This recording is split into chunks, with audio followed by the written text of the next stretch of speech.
Hi friends, ఎలా ఉన్నారు?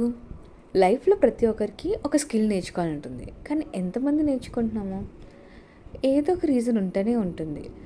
Either responsibilities or else time లేదు, వేరే వేరే వర్క్, ఆఫీస్లో పని, ఏదో ఒకటి చెప్తాము కదా.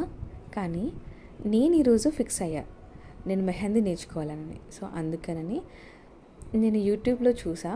సో యూట్యూబ్లో మనకి మన స్కిల్ నేర్పించడం చాలామంది ఉంటారు. సో మీరు ఒక మంచి మీ స్కిల్ బట్టి మీరు ఒక వీడియోస్ సెలెక్ట్ చేసుకోండి.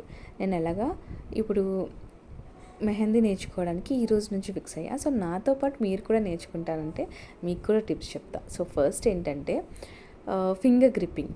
ముందు మనకి ఉన్న మెహందీ ఫింగర్ గ్రిప్పింగ్ ఉంటే మనకి ఈజీ ఫ్లోయింగ్ ఉంటుందన్నమాట.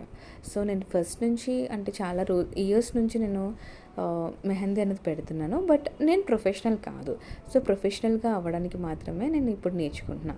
సో ఇప్పుడు చూసారంటే మీరు ఈ లైన్స్ చూస్తేనే మీకు అర్థమవుతుంది కదా. అండ్ మోర్ ఓవర్ మెహందీ మనం తీసుకున్నది బబుల్స్ లేకుండా ఉండడానికి ట్రై చేయండి. బబుల్స్ ఉంటే నాకులాగా మీరు కొంచెం ఇబ్బంది పడతారు.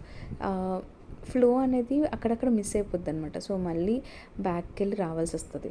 సో బబుల్స్ లేని కోన్ తీసుకోండి. అండ్ డే 1 మనం నేర్చుకోవాల్సింది ఏంటంటే లైన్స్.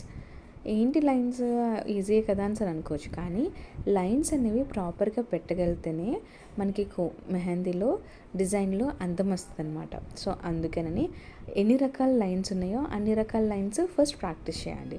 సో ఇక్కడ నేను చూస్తే ఫస్ట్ నాకు తెలిసింది horizontal line, straight line and slanting line. So horizontal lines అంటే అడ్డంగా గీసేయడం, వెర్టికల్ లైన్స్ అంటే నిలువుగా గీయడము, అండ్ తర్వాత slanting lines. So slanting lines అంటే ఇలాగా స్లాంట్గా మనం గీసుకోవడానికి. సో ఈ లైన్స్ బట్టి మనకి మెహందీ అనేది స్టార్ట్ అవుతుంది అనమాట. సో ఇవి బేసిక్. సో నేర్చుకోండి. Bye friends.